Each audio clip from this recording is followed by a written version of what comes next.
Estamos de volta com Revista Justiça desta quarta-feira, dia 18 de novembro de 2020, 10 horas e 8 minutos. Revista Justiça Entrevista. Um assunto que envolve o direito de família e o direito civil, relacionamento abusivo, que pode ocorrer de formas sutis de agressão que não costumam ser identificadas como violência doméstica e ainda pode resultar em estelionato sentimental. Para falar sobre o assunto, eu converso agora com a doutora especialista em direito de família, Ana Brocanello. Doutora Ana, seja bem-vinda. Bom dia.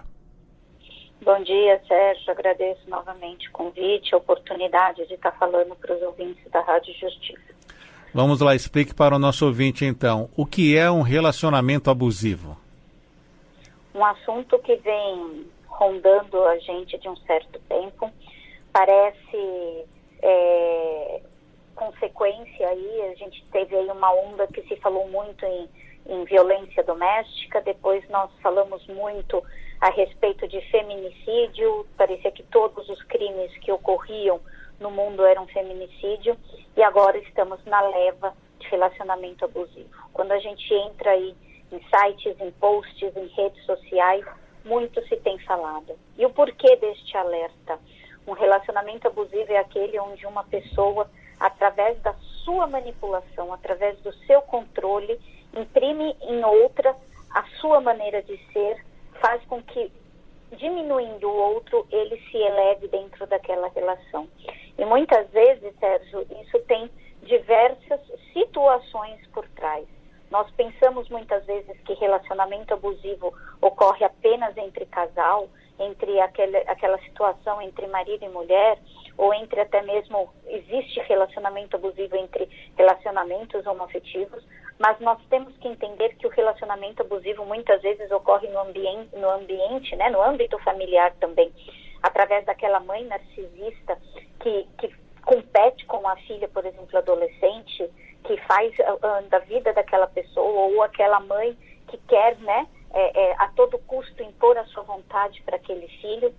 Ocorre o abuso, o relacionamento abusivo, né, o abuso de situação afetiva através do idoso, quando nós temos, naquele caso, da família que sobrevive através daquele empréstimo feito, consignado do idoso, ou seja, aquele idoso se ver, né, vamos dizer, tirado do seu poder, até mesmo de decisão em relação à sua aposentadoria, ele acaba sustentando. Então, isso também muitas vezes vem através de um relacionamento abusivo entre filhos e pais idosos.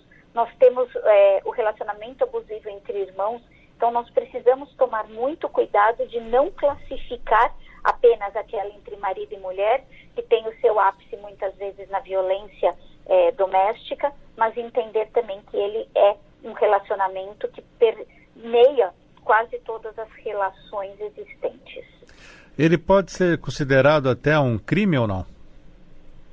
Não tem considerado crime, ainda não é considerado crime, porque ele é uma questão mais psicológica. Ele pode sim levar aquele abusador, aquela pessoa manipuladora a cometer um crime. Como, por exemplo, neste caso que nós estamos comentando do idoso, por exemplo, na apropriação indébita daquela situação. Nós temos entre o casal, quando há, né, um relacionamento abusivo patrimonial, nós vamos considerar também, né, dentro do âmbito de família, por exemplo, no caso de ex-cônjuges, quando há um relacionamento abusivo, no caso do pagamento de alimentos em natura, para que aquela outra pessoa não seja, onde um dos cônjuges, antigo cônjuge, né, ex-cônjuge, considera que o outro é menos, não sabe administrar o próprio dinheiro e utiliza daquela pensão, daquela situação como uma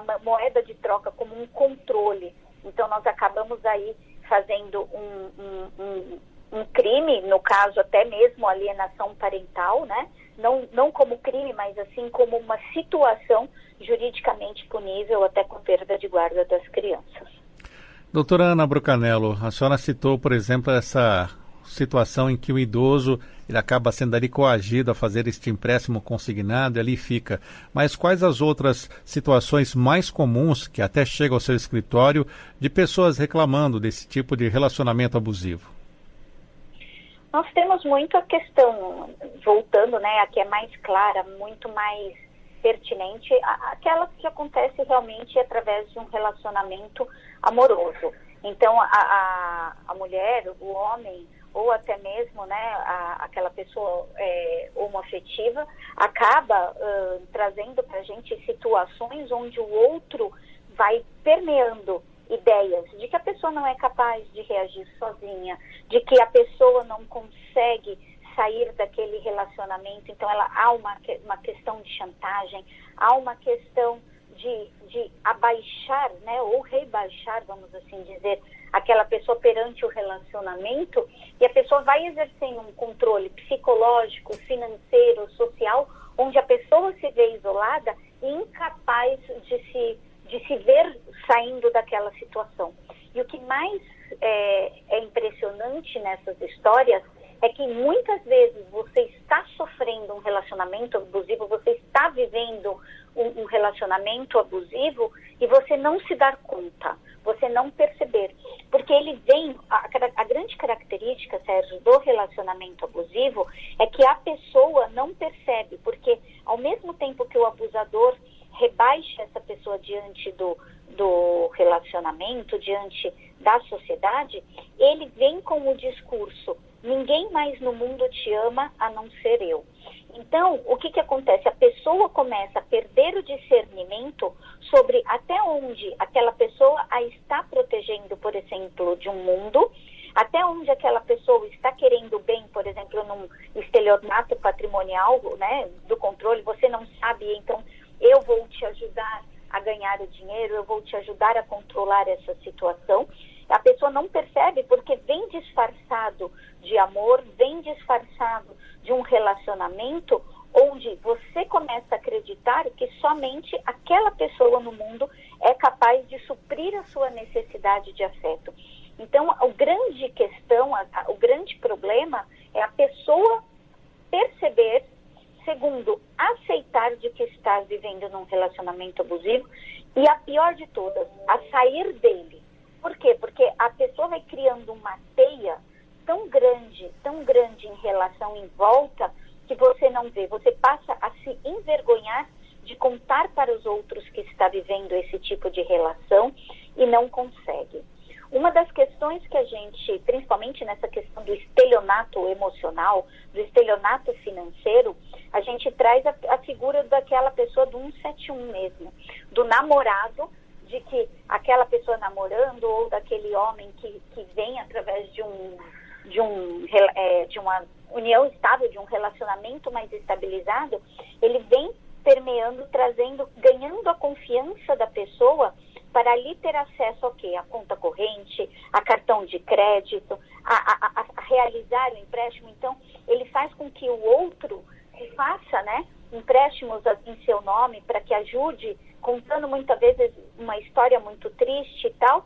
E quando ele vê o seu objetivo financeiro alcançado, quando ele já fundou e a pessoa não tem sequer como provar que o outro foi quem aproveitou, teve um proveito econômico em relação a essa situação, ele sai desse relacionamento, ele, como nós dizemos, pula fora da situação, ele some, ele deixa aquela pessoa destruída emocionalmente, culpando-a pelo fim do relacionamento. A pessoa não fica sem ter como comprovar, por exemplo, de que aquele empréstimo foi feito para terceiros, e ela acaba tendo aí que arcar não só com as consequências emocionais deste final de relacionamento, como também com as questões financeiras.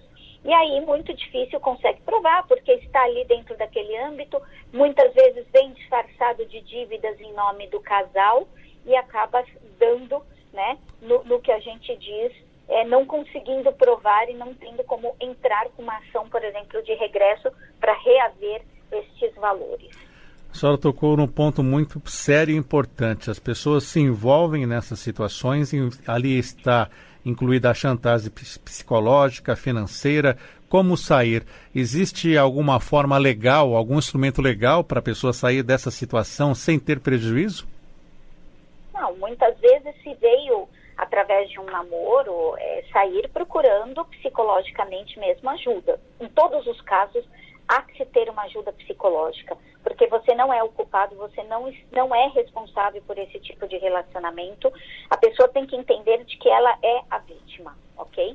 Então, mas economicamente, juridicamente, se você viveu, por exemplo, numa união estável ou até mesmo num divórcio, há que se fazer a ação de dissolução de união estável, há que se fazer a ação de divórcio para pôr fim, inclusive, nas questões de data, de responsabilidade, não deixar correr solto, porque deixar correr solto, você não consegue pôr o fim naquele vínculo, na responsabilização, principalmente pelas dívidas comuns, e isso acaba te trazendo, às vezes, até para um buraco financeiro também.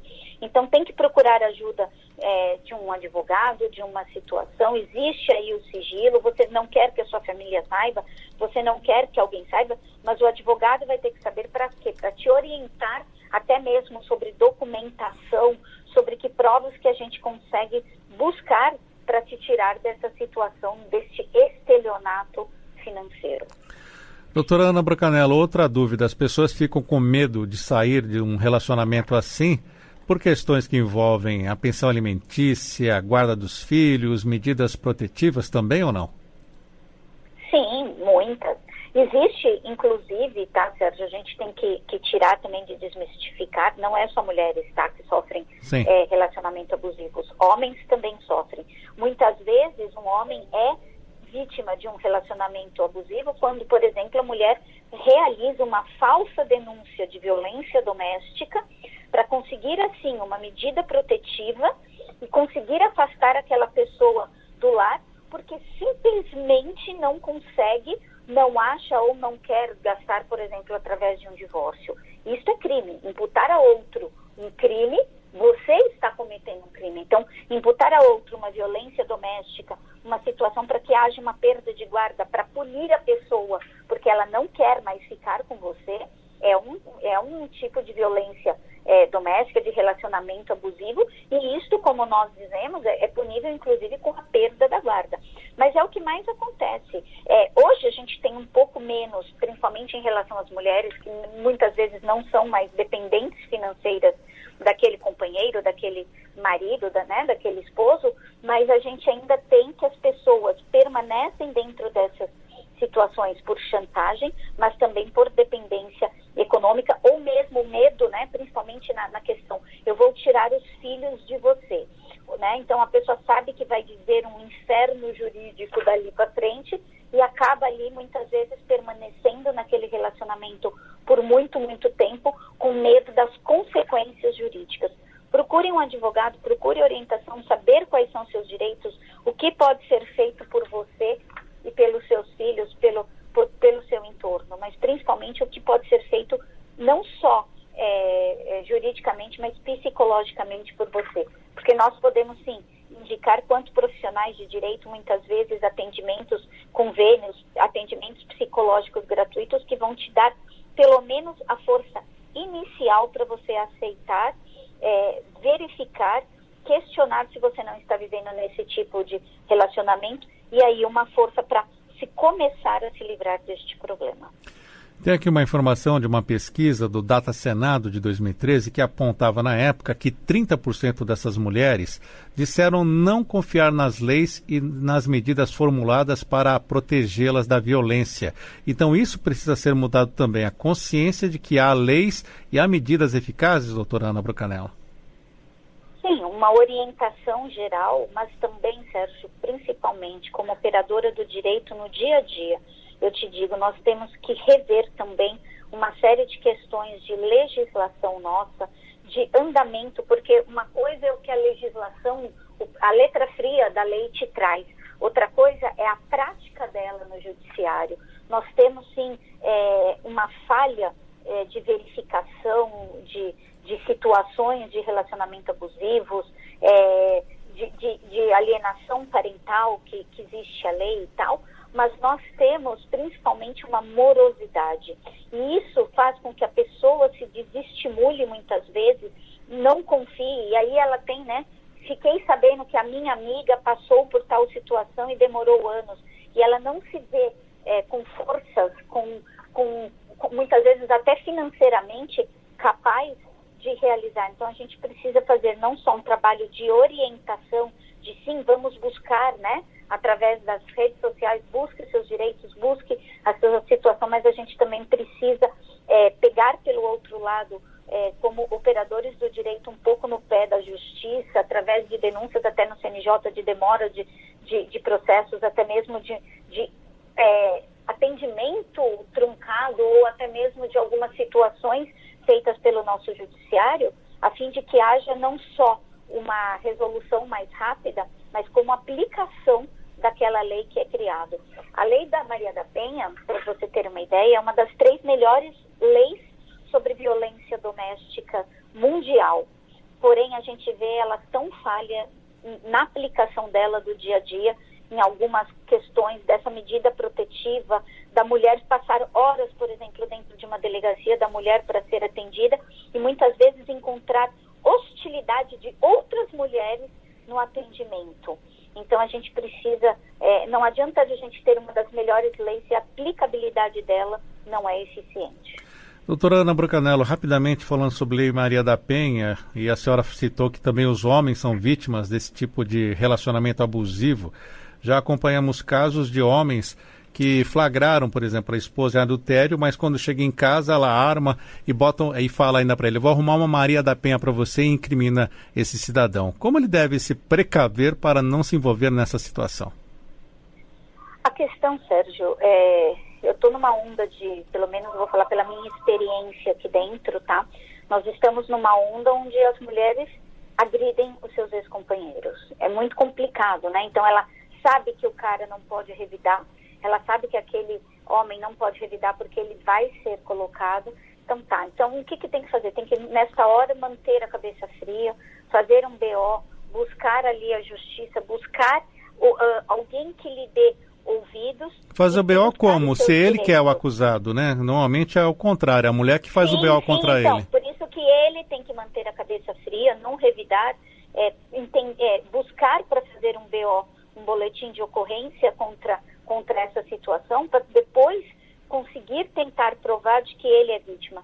Mas a gente ainda, nesse caso, ainda o sistema é muito falho, traz muitas vezes a mulher como vítima, e existem casos ainda que são os homens ali, as vítimas, e muito difícil o diagnóstico dessa situação, Sérgio. Muito complicado. Até acusações de mulheres que acusam o marido de estupro, né, doutora Ana Brucanello? E a situação fica complicada.